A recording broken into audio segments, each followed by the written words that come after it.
La publication aujourd'hui par l'Éducation nationale des indices de valeur ajoutée des collèges et des lycées. Plutôt qu'un classement sur les résultats, ce système regarde le taux de réussite aux examens et celui que l'établissement aurait dû avoir en fonction du profil sociologique des élèves. Si c'est mieux, cela veut dire que l'établissement a réussi à tirer ses élèves vers le haut, comme dans ce collège de Villeneuve-Saint-Georges dans le Val-de-Marne, classé en REP+. 57% de ses élèves sont issus de milieux défavorisés et pourtant il obtient 10% de plus en valeur ajoutée, ce qui réjouit sa principale, Myriam Holmes. C'est tout le travail au quotidien, vraiment, qui est ainsi valorisé, le travail de chacun. Finalement, ça finit par porter ses fruits et il ne faut jamais rien lâcher. Et en fonction des besoins, il faut s'adapter. Par exemple, là, il y a eu des élèves qui avaient des difficultés au niveau de la lecture. On essaie de trouver une solution pour qu'ils puissent progresser.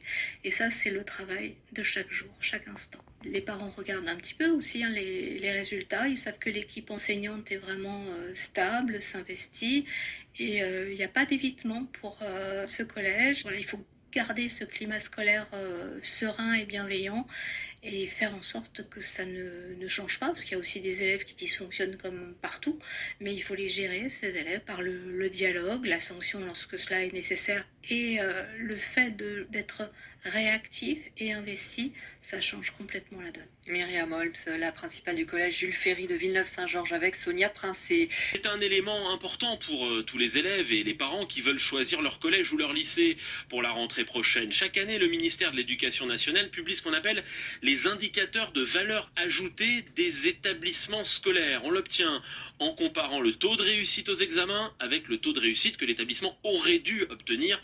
En fonction du profil des élèves, on comprend que c'est plus difficile d'obtenir 100% de réussite au brevet quand vous êtes un collège d'éducation prioritaire. Et pourtant, de nombreux établissements se distinguent et parmi eux, le collège Jules Ferry. C'est à Villeneuve-Saint-Georges dans le Val-de-Marne où vous vous êtes rendu. Bonjour Sonia Princé. Bonjour. 86% de taux de réussite au brevet, c'est 10 points de plus que de valeur ajoutée. Comment est-ce qu'ils font?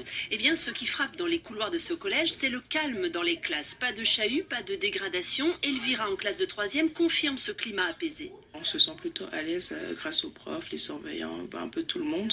Car l'une des forces de l'établissement, c'est la stabilité de l'équipe. Près de la moitié des enseignants sont là depuis plus de 8 ans. Des professeurs soudés, investis, qui organisent par exemple des tournois de foot ou des ateliers à l'heure du déjeuner. Damien Fauvel, professeur de français, propose un atelier écriture. C'est une manière aussi parfois d'en raccrocher certains. Pour ce qui concerne l'atelier d'écriture, c'est vrai qu'on y voit des élèves qui ne sont pas forcément très à l'aise à l'écrit en classe. C'est un gros sujet en REP. On a beaucoup d'élèves qui sont très à l'aise à l'oral, mais c'est vrai que le passage à l'écrit est souvent assez difficile. Donc ce genre de dispositif permet un petit peu de les bloquer, les inhiber certains. Et ces ateliers sont plébiscités par les élèves, selon Kathleen. Parce qu'on a tous chacun un truc qu'on aime faire au collège. L'atelier art plastique, musique, théâtre, écriture. Ça joue beaucoup parce que plus tu es bien, plus tu sens bien à l'école, plus tu travailles bien.